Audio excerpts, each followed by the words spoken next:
Oh, I didn't see you there. I was just reading this book. I know what you're thinking. Alexis, that's not a book, it's a phone. And you're right, it is a phone. I'm reading on an app called Wattpad, which allows me to read millions of ebooks written by people all over the world. Just anyone can start writing. In fact, the one I'm reading right now is called High Times at City Hall. It's a fictional account about Mayor Rob Ford, which is appropriate because I'm here in Toronto, home of Wattpad. And I'm intrigued because I've got a bunch of questions for this company. Like, how are they so huge in the Philippines? And what are they going to do now that Amazon has gotten into their space and is trying to eat their lunch? And finally, how they can turn this passion for writing into real maple-scented money for their users and their company. I'm Alexis Ohanian, startup founder and Y Combinator partner. Over the last year, I went on a 200 event book tour and met people building small empires all across North America. Now I'm back with a new season, revisiting some of my favorite stops from the tour. Don't build a feature. That's a mantra many startups hear from experienced entrepreneurs and investors. If your whole idea for a company is something a tech titan is likely to simply bolt on to their immensely popular product, then your entire company is at stake.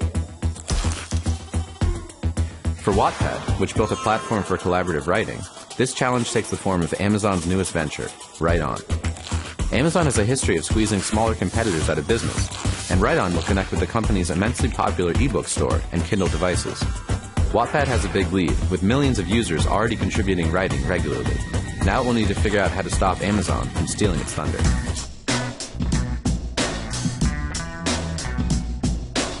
So anyone can be a writer. Do you really believe that? I think everyone has a story to tell.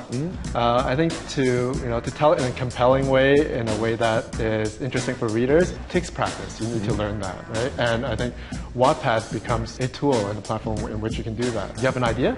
Write that first chapter, that first paragraph, and put it up there and see if it resonates with people, see if people want to hear more, and it kind of gives you a lot of motivation to continue doing that. The way I describe Wattpad is that it's a place for people to escape, connect, and express through stories. And Wattpad stories are really unique. They're made for mobile, they are highly serialized, and they are a place for writers and readers to connect with each other. So how many people are sharing or writing stories right now on Wattpad? Well, a lot of writers are also readers, and readers are also writers. So on a monthly basis, we have over 35 million users. We've created a community in which writers and readers are extremely positive about the entire act of storytelling. So as a writer, Wattpad is a really safe place to be, to not just get feedback about your story, but get a lot of positive encouragement about the whole process of writing. You find this audience, you find this community, and it's a way of sharing your writing with a low risk kind of a way. My wife did my cover design for me. I kind of started out slowly. I was getting 10, 20 reads a day, and then the day I got, I was on the feature on the main page, it was like 1,000 reads a day. So overnight. I think I found that my calling is in writing, and Wattpad has given me the platform to grow as a person, as a writer. Without Wattpad, I wouldn't be writing, and now it's sort of my full-time aspiration, my full-time passion.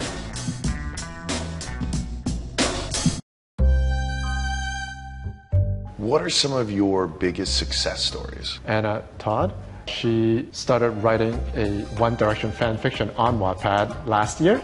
That was going to be my idea.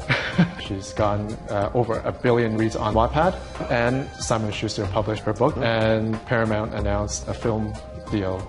Okay, wait, so they're making a film out of fan fiction she wrote on Wattpad about One Direction? Right. All right, so Wattpad's got millions of users. Traffic is booming. When that happens, it usually gets the attention of large companies, like Amazon, which has just unveiled a new product called Write On, which looks suspiciously a lot like Wattpad. Historically, large incumbent companies don't kill startups. Even if they copy them feature by feature, they can't replicate what that startup does. Right? There's just too much inertia, too much momentum in that big company to adapt.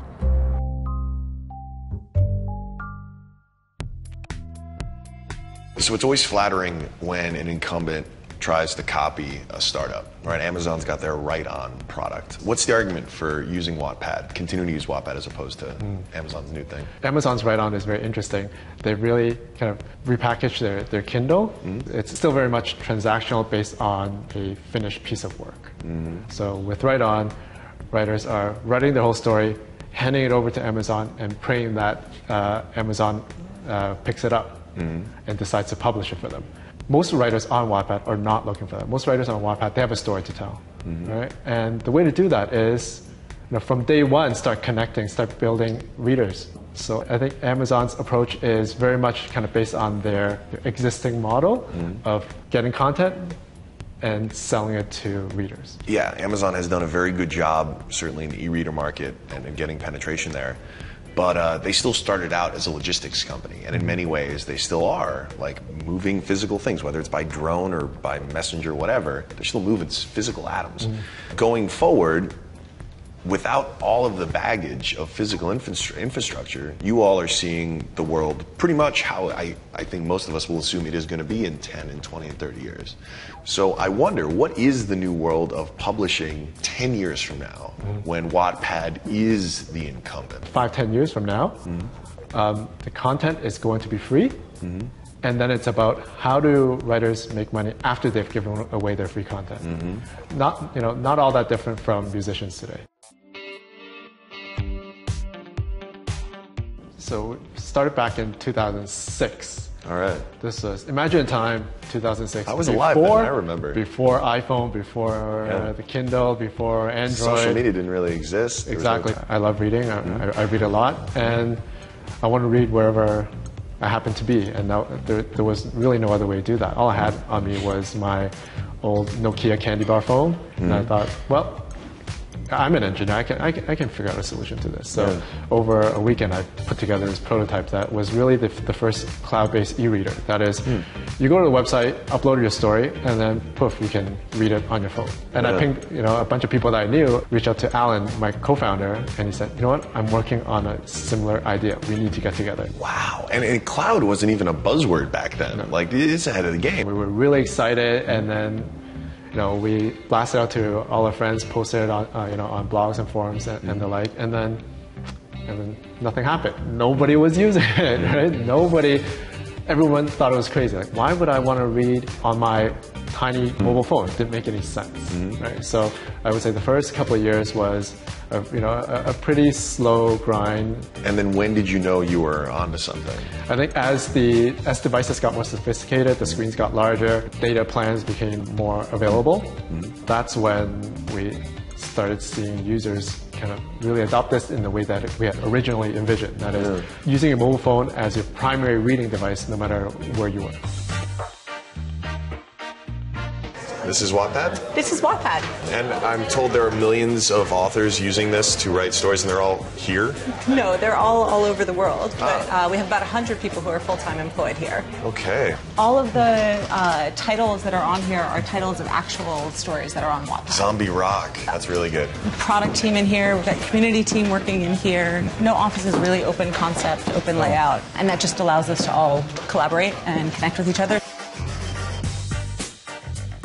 How did you end up here? I actually wrote a story on Wattpad. What's the story? It's called What's Next. I made it sound fictional in tone, but it was essentially going over my resume. It was 2 chapters long. The 3rd chapter said, look, you can't hear the rest of the story if you don't bring Danielle in for an interview. So then and there, I kind of followed all of my potential bosses on Wattpad. I said, this is the story of why I want to work for Wattpad, and I got called in for an interview. That is such an unconventionally awesome way to apply for a job. How long ago was that? That was 2 years ago. Wow. Yeah, and I was employee number 23. These are real quotes from Wattpad users about their connection to Wattpad, so you'll see that throughout the office. I have always loved reading, but never had the confidence to write anything myself. That feeling you get when someone leaves a nice comment on your profile. So rare in the internet these days. Anytime you create a platform, there's no way to know how people are actually going to use it. When Wattpad started out, they thought people would love to just read ebooks. It turns out they wanted to write them too. Now, no one could have predicted that it would be so popular in the Philippines. It's such a success, Wattpad has actually got a TV show where every week they take one of those user-generated stories and turn it into a TV episode. It's the thing about the internet. Once you put something online, you lose control, and that's a good thing. It's just a really particular demographic, really particular audience. I will tell you, say that, except it trends worldwide. So it is massively socialized. Because of expats? No, because of the Philippines. The Philippines is that strong socially that they can drive worldwide trending on Twitter when Wattpad presents comes up.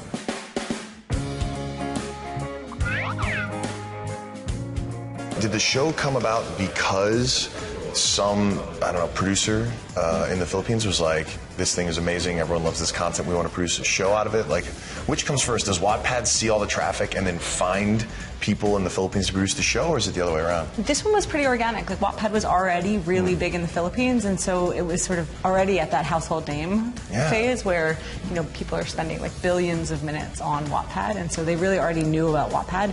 And then within the Philippines, like many of their top movies, many of their top films all came off of Wattpad, and so sort of the natural extension was to bring it to the small screen.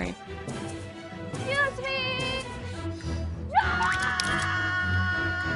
I mean, did you all go out of your way to try to build this community in the Philippines? I think one of the things that we did early on was we really made sure that the localization, the translation in Tagalog worked really well on Wattpad, and that sort of fostered some of the community. And then we had a community specialist on our team who's Filipina, and that helped as well. And so what's funny is that if you're on Wattpad, it's not very long before someone writes you from the Philippines and says welcome. All right, so you guys obviously don't produce dead tree books, and it is quite lovely to see here this sculpture of a tree featuring what appear to be Wattpad stories. Yes, that's right. So all of the leaves on the trees are all Wattpad stories. Actually, if you look all around the bottom, these are all stories that originated on Wattpad. This is Abigail Gibbs, and if you look at the inside inscription. For Wattpad.com. HarperCollins ended up publishing this book, but probably never would have looked at a draft of anything she would have mailed in. No, and you know, in Abigail's case, she wouldn't have mailed in a draft. She wasn't writing at all before Wattpad, so doubly cool.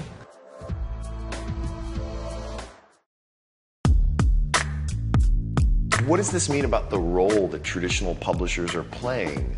Where, you know, in theory, right, you have these tastemakers who are very smart, very hardworking people who sourced the great idea, who knew, aha, that's going to be big, right? Does that threaten the status quo? Does that threaten their industry?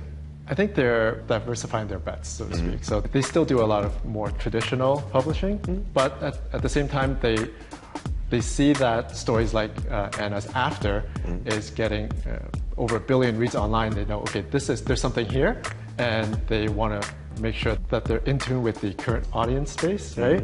But also, in a sense, a safer bet for them. They know automatically, yes, there's going to be millions of readers from the get-go. So I'm Mark Young. I'm a writer and father and professional in the insurance industry.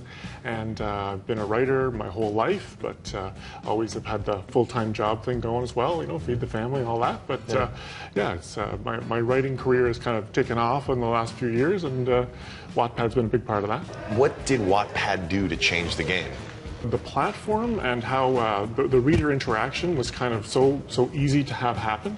If you get a lot of readers on Wattpad, it's almost like you have a huge team of beta readers. You can get feedback, you can get encouragement, and that's all that's important to writers. You know, if you imagine the physical bookstore.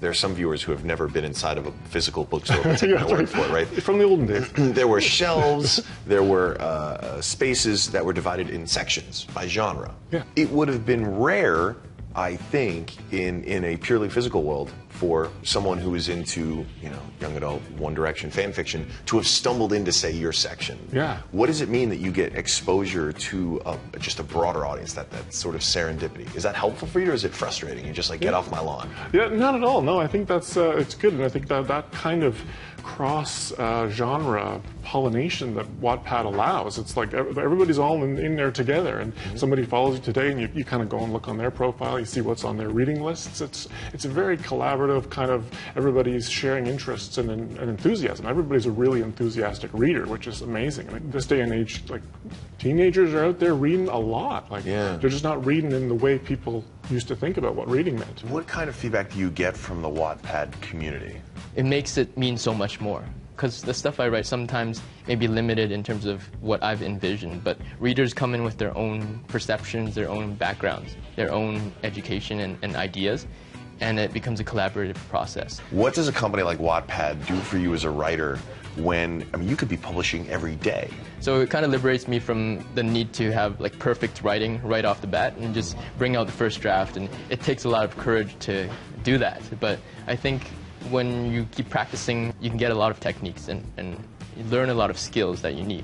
Even in an age where, you know, we all have mobile devices now that are full of games and distractions, right? How does something like Wattpad compete against Candy Crush? It has been. That's the fun thing. And I guess maybe part of it is this gamification of it, like getting more reads, getting more likes, getting more comments. Maybe it's a way of people putting up their own fiction, and they'll go and read 6 pieces of fiction to try and get those people to read them. And so there's an incentive for authors to even be reading because that virtuous cycle. Yeah, exactly. Right? And as a reader, I would just say to you, why not add a Kraken to that? Or some zombies. Maybe, that's possible. It's easy for user-generated content platforms to put making money on the back burner while they have high growth. That's what Wattpad's been doing, but now is the time for them to start thinking about how to actually make money. Now, the last thing they want to do is do that in a way that just ruins the user experience, because after all, the users are the ones who are creating all the value on Wattpad. But the best case scenario is one where Wattpad makes money and their authors do too.